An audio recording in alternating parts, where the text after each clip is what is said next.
Welcome to my TV. ఈనాటి వార్తల్లోని ముఖ్యాంశాలు.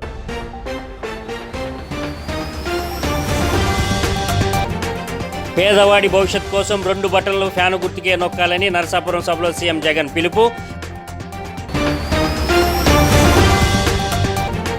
పింఛన్ల పంపిణీ పేరుతో వృద్ధుల ప్రాణాలతో జగన్ ప్రభుత్వం చెలగాటమాడుతుందని షర్మిల ఆరోపణ. ప్రతి నెల ఇంతమందిని చంపాలని లక్ష్యంగా పెట్టుకున్నారా అని ఆగ్రహం.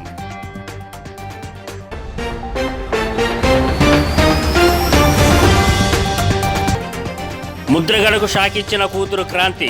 తన తండ్రి చేస్తున్నది కరెక్ట్ కాదని వ్యాఖ్య. తాను పవన్ గెలుపు కోసం కృషి చేస్తానని వెల్లడి.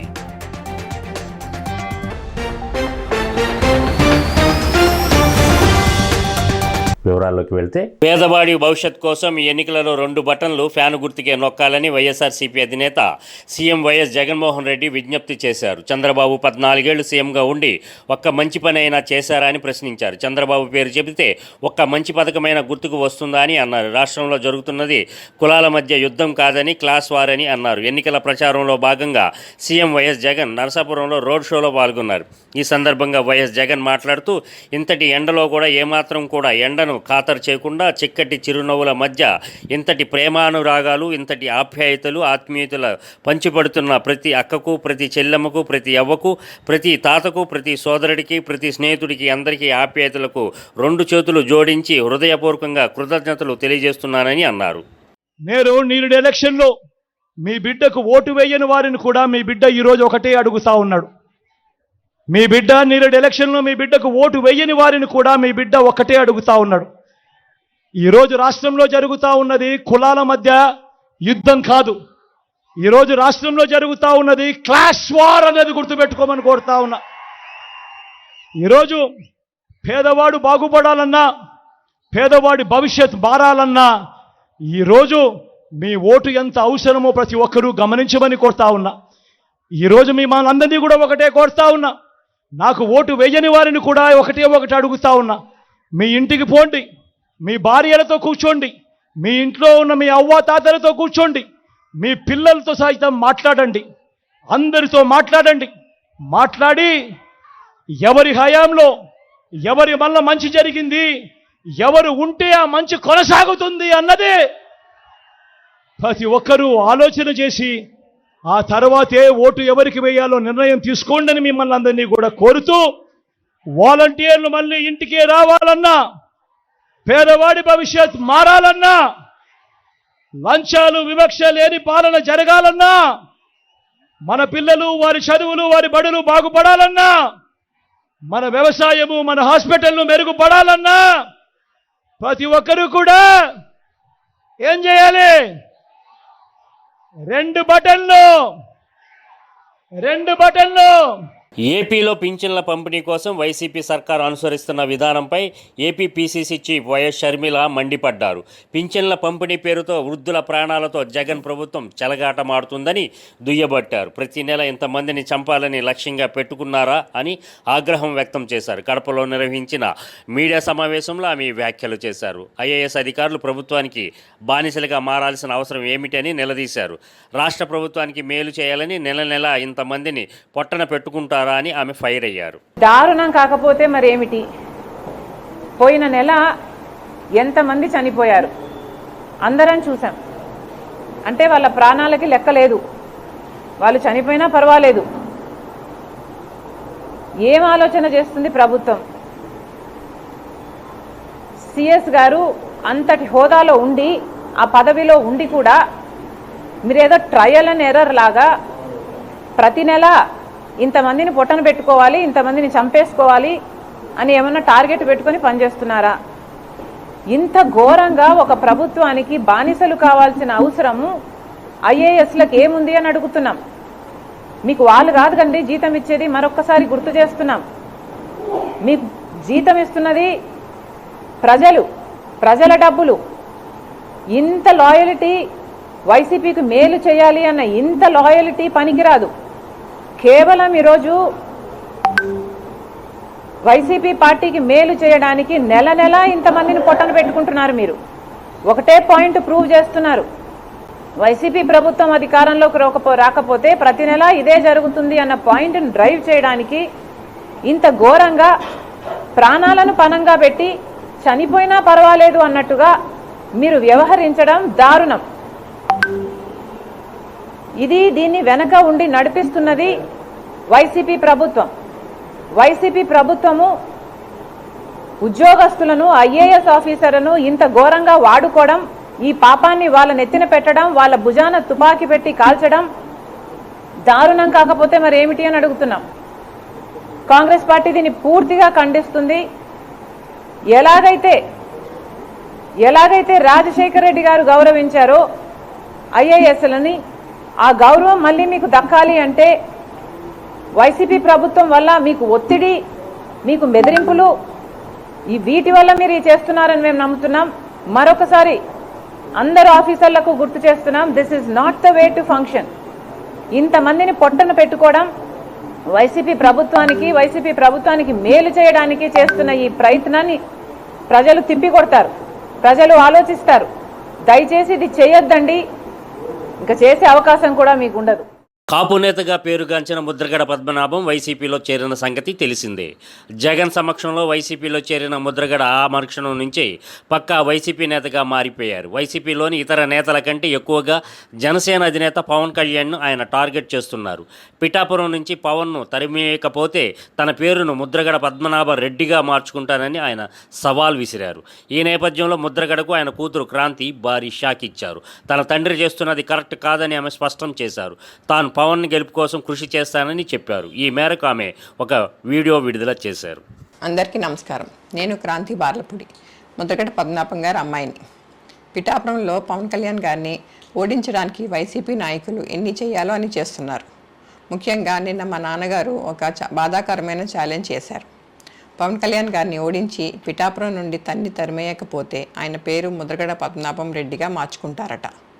ఈ కాన్సెప్ట్ ఏంటో నాకు అసలు అర్థం కాలేదు. ఆయన ప్రకటన ముద్రగడ అభిమానులకు సైతం నచ్చలేదు.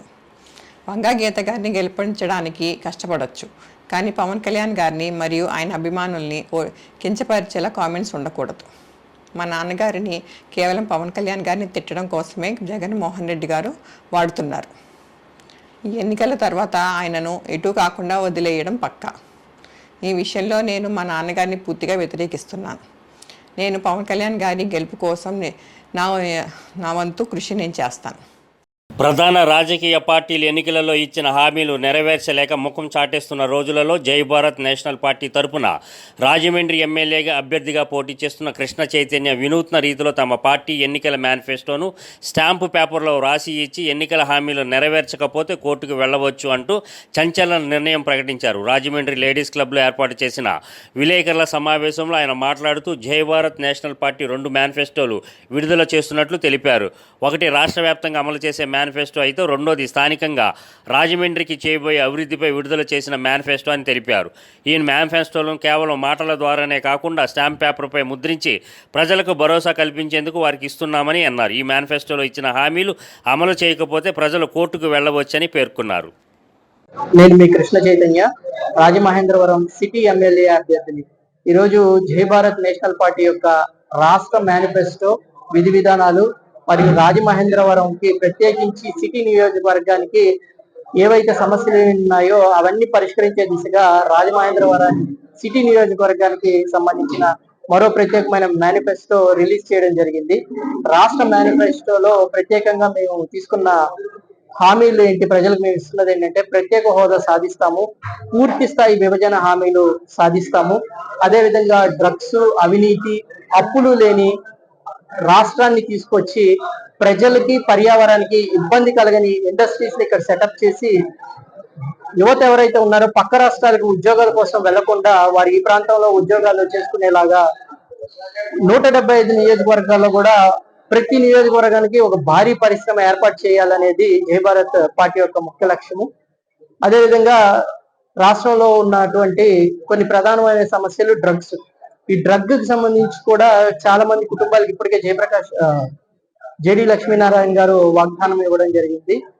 ఒకప్పుడు కాకి వేసి లాఠీ పట్టి ఏవైతే అసాంఘిక కార్యక్రమాలని ఆయన ఎదుర్కొన్నారో ఈరోజు ఖద్దరు వేసి కూడా లాఠీ పట్టి అసాంఘిక కార్యక్రమాలని ఎదుర్కొని డ్రగ్స్ సమస్య ఏదైతే ఉందో అది పూర్తిగా నిర్మూలించే దిశగా కూడా జై భారత్ నేషనల్ పార్టీ విధి విధానాల్లో ఒకటి. ప్రతి మండలానికి library, spoken English, computer skills development చేసుకునేలాగా కంప్యూటర్ కోచింగ్ సెంటర్స్, తర్వాత యాప్టిట్యూడ్ టెస్టులు, పోటీ పరీక్షకు అవసరమైన కేంద్రాలు, ఇవన్నీ కూడా జై భారత్ యొక్క మేనిఫెస్టోలో ఉన్నాయి. జై భారత్ నేషనల్ పార్టీ అధికారంలోకి వచ్చిన వెంటనే ఏపీ ల్యాండ్ టైటిల్ యాక్ట్ ను కూడా రద్దు చేస్తామని మా జేడి లక్ష్మీనారాయణ గారు ఇప్పటికే చెప్పడం జరిగింది. అదే మేనిఫెస్టోలో కూడా ఈరోజు స్టాంప్ పేపర్ మీద నోటరీ చేపించి ప్రజలకు మీడియా ముఖంగా కూడా అందజేయడం జరిగింది. ప్రత్యేకించి రాజమండ్రికి వచ్చి జంతు బెడద, ట్రాఫిక్ సమస్య, తర్వాత అసాంఘిక కార్యక్రమాలు, కలుషితమైన జలాలు, వీటినన్నిటిని కూడా సమస్యల్ని పూర్తి స్థాయిలో పరిష్కరిస్తామని జై భారత్ నేషనల్ పార్టీ తరఫు నుంచి కూడా రాజమహేంద్రవరం సిటీకి సంబంధించిన నియోజకవర్గానికి సంబంధించిన మేనిఫెస్టో రిలీజ్ చేయడం జరిగింది. అడ్రస్ లేని పెందుర్తి కూటమి అభ్యర్థి పంచకర్ల రమేష్ బాబుకు ప్రజలు ఓటు వేసి గెలిపిస్తే అధోగతి తప్పదని పెందుర్తి శాసనసభ్యులు, నియోజకవర్గం పార్టీ అసెంబ్లీ అభ్యర్థి అన్నపురెడ్డి అదీప్ రాజు తీవ్ర స్థాయిలో విరుచుకుపడ్డారు. పెందుర్తి మండలం రాంపురం గ్రామంలోని పార్టీ కార్యాలయంలో అదీప్ రాజు మీడియాతో మాట్లాడుతూ అడ్రస్ లేని వ్యక్తికి పవన్ కళ్యాణ్ పెందుర్తిలో సీటు కేటాయించి గెలిపించాలని ప్రచారం చేయడం బాధాకరమన్నారు. యలమంచిలి నియోజకవర్గంకు పంచకర్ల రమేష్ బాబు టీడీపీ ఎమ్మెల్యేగా ఉన్న సమయంలో పవన్ కళ్యాణ్ ప్రతిరోజు పంచకర్లను అవినీతి పరుడుగా చిత్రీకరించి విమర్శలు చేశారని అన్నారు. అలాంటి వ్యక్తికి పెందుర్తిలో సీటు కేటాయించడం, అతన్ని ఓటేసి గెలిపించాలని పెందుర్తిలో బహిరంగ సభలు పెట్టి ప్రజలను అడగటం హాస్యాస్పదంగా ఉందన్నారు. ఈ మీడియా సమావేశంలో వైఎస్ఆర్ పార్టీ నాయకులు భగవాన్, జయరాం, ఉప్పిలి కనకరాజు, జేసీబీ ప్రసాద్ పాల్గొన్నారు. అదీప్ రాజుకి ట్యాక్స్ పే చేయాలండి. మీరు ఎవరో చెప్పిన మాటలు వినడం కాదండి పవన్ కళ్యాణ్ గారు, ఒకసారి మీరు వాస్తవం తెలుసుకోండి. ఎవరైనా ఇల్లు కట్టుకుంటున్నారు పేదవాళ్ళని తెలిస్తే ఎదురుగా సాయం చేసి వాళ్ళు ఇల్లు కట్టుకోవడానికి ఉపయోగపడేటువంటి వ్యక్తినో, కట్టుకున్న ప్రతి ఇంటి దగ్గర డబ్బులు తీసుకునేటువంటి వ్యక్తినో ఈ నియోజకవర్గం ప్రజలందరికీ కూడా తెలుసు. మీరు వచ్చి కొత్తగా చెప్పాల్సిన అవసరం ఏం లేదు. పాపం ఈయనకి ప్రతి దిక్కా కూడా స్క్రిప్ట్ అన్నది అలవాటు అయిపోయింది. అక్కడ చంద్రబాబు నాయుడు గారు ఇచ్చినటువంటి స్క్రిప్ట్ చదవడం, ఇక్కడ స్థానికంగా ఎవరేం చెప్తే అది మాట్లాడటమే తప్ప ఉన్నటువంటి వాస్తవాలను తెలుసుకొని మాట్లాడితే కొంచెం బాగుంటుంది అని మేమైతే భావిస్తున్నాం. ఈ నియోజకవర్గంలో ఈ నెల 7వ తేదీన అనకాపల్లిలో ప్రధాని నరేంద్ర మోదీ, తెదేపా, జనసేన అధినేతలు చంద్రబాబు, పవన్ కళ్యాణ్లు పాల్గొనే ఎన్నికల ప్రచార సభను విజయవంతం చేయాలని గాజువాక భాజపా కన్వీనర్ కన్నంరెడ్డి నరసింహరావు పార్టీ శ్రేణులు, కార్యకర్తలకు పిలుపునిచ్చారు. ఈ మేరకు పాత గాజువాక పార్టీ కార్యాలయంలో ముఖ్య నేతలతో సమావేశమయ్యారు. అంతకుముందు ఆయన పుట్టినరోజు సందర్భంగా పార్టీ శ్రేణులు ఆయనకు శుభాకాంక్షలు తెలియజేశారు. ఈ సందర్భంగా నరసింహరావు మాట్లాడుతూ దేశవ్యాప్తంగా ఎన్డీఏ కూటమి అభ్యర్థులు ఈ ఎన్నికలలో హ్యాట్రిక్ సాధించనున్నారని తెలిపారు. రాష్ట్రంలో కూడా కూటమి అభ్యర్థులు అఖండ మెజారిటీతో గెలుస్తారని ఆయన తెలిపారు. అనకాపల్లి సభకు గాజువాక ప్రాంతం నుంచి సుమారు 5,000 మంది వెళ్లనున్నారని, ఇందుకు అవసరమైన రవాణా ఏర్పాట్లు చేస్తున్నట్లు తెలిపారు. రాష్ట్రం అన్ని రంగాలలో అభివృద్ధి చెందాలన్న ఉద్దేశంతో తెదేపా, జనసేన పార్టీలను ఎన్డీఏలోకి ఆహ్వానించారని తెలిపారు. రాష్ట్రం అన్ని విధాల అభివృద్ధి చెందాలంటే కూటమి అభ్యర్థులు విజయం సాధించవలసిన అవసరం ఎంతైనా ఉందని అన్నారు. ఈ కార్యక్రమంలో కో కన్వీనర్ సోంబాబు, గూటూరు శంకర్రావు, బాటా శ్రీనివాస్, శశిధరన్ పిళ్ళై, నాగేశ్వరరావు, అప్పారావు, బోండా ఎల్లాజీ, నాయుడు తదితరులు పాల్గొన్నారు. పుట్టినరోజు, అదేవిధంగా మా ఉక్కునగరం మండలాధ్యక్షులు శ్రీ నాగేశ్వర గారి పుట్టినరోజు సందర్భంగా గాజువాక బీజేపీ కార్యాలయంలో పెద్దల గవర్నీయులు శ్రీ గూటూరు శంకర్రావు గారు, శ్రీ సోంబాబు గారు, శ్రీ ఎల్లాజీ గారు అందరి ఆధ్వర్యంలో ఈరోజు ఎందుకంటే ఎలక్షన్ కూడా ఉంది కాబట్టి సింపుల్గా ఓన్లీ మా పార్టీ కార్యకర్తల నాయకులతో మాత్రమే పార్టీ కార్యాలయంలో కేక్ కట్ చేసి అందరూ కూడా మాకు శుభాకాంక్షలు తెలియజేశారు. వారందరికీ పేరు పేరున ధన్యవాదాలు తెలియజేస్తున్నాం. మనకి 7వ తేదీన ప్రధానమంత్రి శ్రీ నరేంద్ర మోదీ గారు అనకాపల్లి విచ్చేస్తున్నారు. ఆ యొక్క ప్రిపరేషన్ మీటింగ్ కూడా ఇప్పుడు పెట్టుకోవడం జరుగుతుంది. ఎందుకంటే ఎన్నికల సందర్భంగా మొదటిసారిగా ఈ యొక్క ప్రచారానికి అనకాపల్లి ఎంపీ గారు శ్రీ సీఎం రమేష్ గారు పోటీ చేస్తున్నారు. అక్కడ 7 అసెంబ్లీ, అదేవిధంగా కృష్ణ శ్రీభరత్ గారు. ఎన్డీఏ కూటమికి అబ్కి బార్ 400 పార్ అంటే 400 పైగా ఎన్డీఏ కూటమి సీట్లు రావాలంటే మరి అందరూ కూడా కలిసి పనిచేయాలని మాకు దిశానిర్దేశం చేశారు పార్టీ పెద్దలందరూ కూడా. వారి ఆదేశాల మేరకు మా గాజువాక అసెంబ్లీ నుంచి ఓన్లీ బీజేపీ తరఫు నుంచి 5,000 మంది, అదేవిధంగా జనసేన టీడీపీ నుంచి 5 మొత్తం 15,000 మంది ఆ యొక్క సభకు వెళ్ళడం జరుగుతుంది. అనకాపల్లి తాల్పాలెం దగ్గర, కొత్తపాలెం దగ్గరలో ఈ యొక్క సమావేశం 7వ తారీఖు సాయంత్రం 4:30 జరుగుతుంది. కాబట్టి భారీగా శ్రీ నరేంద్ర మోదీ గారి ఎవరైతే ఫాలోవర్స్ ఉన్నారో అందరూ కూడా భారతీయ జనతా పార్టీ, జనసేన, టీడీపీ నాయకులు, కార్యకర్తలు సుమారు 2.5 లక్షల మంది వస్తారని అంచనా. అక్కడ అన్ని ఏర్పాట్లు కూడా పార్టీ తరఫున చేయడం జరుగుతుంది. ఈ యొక్క సభ ద్వారా మరి ఎన్డీఏ కూటమికి 400 పైన సీట్లు వస్తాయని తెలియజేయాల్సిన బాధ్యత మన అందరిపైన ఉంది. మరి మాకు పుట్టినరోజు సందర్భంగా శుభాకాంక్షలు తెలియజేయడానికి వచ్చినటువంటి నాయకులు చాలామంది ఉన్నారు. సత్యారావు గారు, సోమశేఖర్ గారు, సత్యనారాయణ గారు, పేరు పేరున ధన్యవాదాలు తెలియజేస్తారు. ఈ నెల 13న రాష్ట్రంలో జరగనున్న సార్వత్రిక ఎన్నికల నేపథ్యంలో ప్రశాంత వాతావరణంలో పారదర్శకంగా ఎన్నికల నిర్వహణకు జిల్లాల వారీగా జిల్లా ఎన్నికల అధికారులు చేస్తున్న ఏర్పాట్లను న్యూఢిల్లీ నిర్వంచన్ సదన్ నుండి వీడియో కాన్ఫరెన్స్ ద్వారా senior deputy election commissioner Nitish Vyas సమీక్షించారు. ముఖ్యంగా ఎన్నికలను పటిష్టంగా నిర్వహించేందుకు, శాంతి భద్రతల పరిరక్షణకు, అభ్యర్థుల ఎన్నికల వ్యయాన్ని నియంత్రించేందుకు, ఓటర్లను ప్రభావితం చేసే వస్తువులు అక్రమ రవాణాను నియంత్రించేందుకు తీసుకుంటున్న చర్యలను ఆయన సమీక్షించారు. రాష్ట్ర ఎన్నికల సంఘం కార్యాలయం నుండి రాష్ట్ర ప్రధాన ఎన్నికల అధికారి Mukesh Kumar Meena, law and order additional DGP S Bagchi, APSP battalions additional DGP Atul Singh, provisions and logistic IG Venkataramareddy, technical services IGP S Harikrishna, SEB IG Raviprakash తదితరులు పాల్గొన్నారు.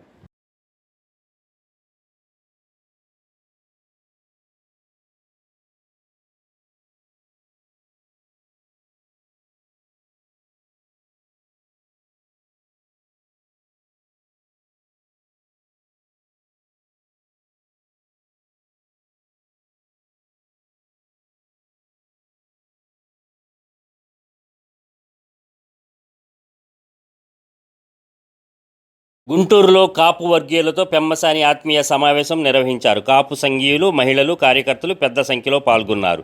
ఈ సందర్భంగా మాట్లాడుతూ రాజకీయాలలోకి వస్తానని తాను ఎన్నడూ అనుకోలేదని, కానీ రాష్ట్రంలో జరుగుతున్న హింసా రాజకీయాలు స్వస్తి చెప్పడానికే వచ్చానని అన్నారు. వ్యక్తుల మధ్య, వ్యవస్థల మధ్య ఎప్పుడు యుద్ధాలు జరగలేదు, కానీ నేడు రాజకీయ యుద్ధం మాత్రం ఇలాంటి వ్యవస్థల్లో ఉండటం జరుగుతుందని అన్నారు. పవన్ కళ్యాణ్, చిరంజీవి కుటుంబ విషయాలపై కొన్ని మీడియా సంస్థలు గతంలో ఎన్నో అసత్య ప్రచారాలు చేయడం చూస్తే చాలా బాధాకరమని అనిపించిందని అన్నారు. పవన్ కళ్యాణ్ నీతికి, నిజాయితీకి నిదర్శనమని ఆయన తెలిపారు. అసలు యుద్ధాలే ఉండవు. అలానే కుల వ్యవస్థలు కూడా సరే ఎప్పటి నుంచో వచ్చినాయి. నేను రాజకీయాల్లో ఉన్నాను కాబట్టి వాటిని గౌరవించాలి, కాబట్టి ఈరోజు నేను గౌరవిస్తున్నా, మాట్లాడాలి కాబట్టి మాట్లాడుతున్నా. అయితే ఒకటి, మీరు అభిమానించే, ఇందాక రజనీ గారు చెప్పారు, నేనే మంత్రం వేశాను పవన్ కళ్యాణ్ గారికి అన్నారు. అమ్మా, నేను ఏ మంత్రం వేయలేదు పవన్ కళ్యాణ్ గారికి. నేను ఉస్మానియా మెడికల్ కాలేజీలో చదివినప్పుడు ఆయన ఒకరోజు ఆవేశంగా కామన్ మ్యాన్ ప్రొటెక్షన్ ఫోర్స్ అని, ఆ రోజు నాకు గుర్తుంది, ₹1 ఎంతో ఫండ్ పెట్టి వచ్చి ఒక మహిళల మీద జరిగేటువంటి వాటి మీద మొట్టమొదటిసారిగా ఆయన బయటకు వచ్చినప్పుడు నాకు అది గుర్తుంది ఒక మనిషిగా. అదేవిధంగా రెండోసారి చిరంజీవి గారి పాపకి మ్యారేజ్ విషయంలో TV9 వాళ్ళు మరి అత్యంత పాశవికంగా లైవ్ వీడియో ఇస్తూ ఘోరంగా ప్రవర్తించారు. అది కూడా నా మనసులో ఆ రోజు గుర్తుంది.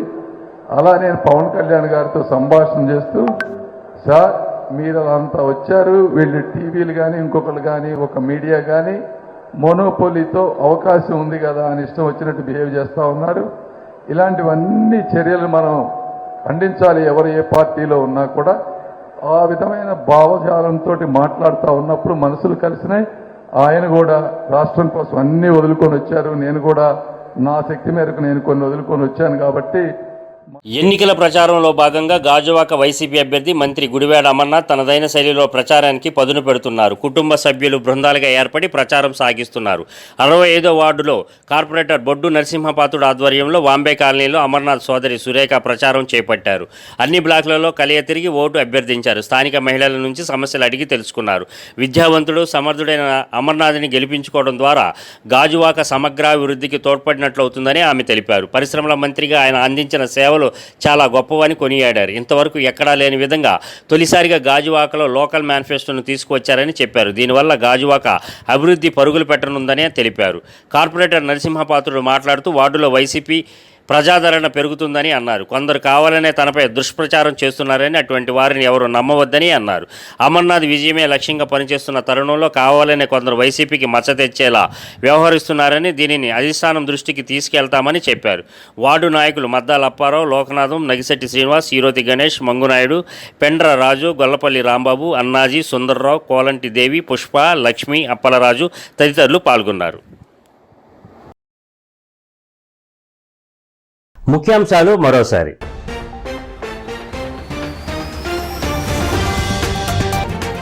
పేదవాడి భవిష్యత్ కోసం 2 బటన్లు ఫ్యాను గుర్తుకే నొక్కాలని నరసాపురం సభలో సీఎం జగన్ పిలుపు. పింఛన్ల పంపిణీ పేరుతో వృద్ధుల ప్రాణాలతో జగన్ ప్రభుత్వం చెలగాటమాడుతుందని షర్మిల ఆరోపణ. ప్రతి నెల ఇంతమందిని చంపాలని లక్ష్యంగా పెట్టుకున్నారా అని ఆగ్రహం.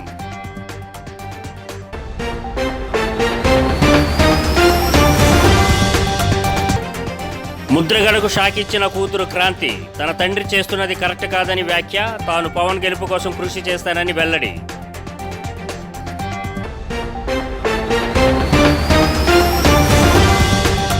ఈ వార్తలు ఇంతటితో సమాప్తం. మరో బులెటిన్లో మరలా కలుద్దాం. అంతవరకు సెలవు.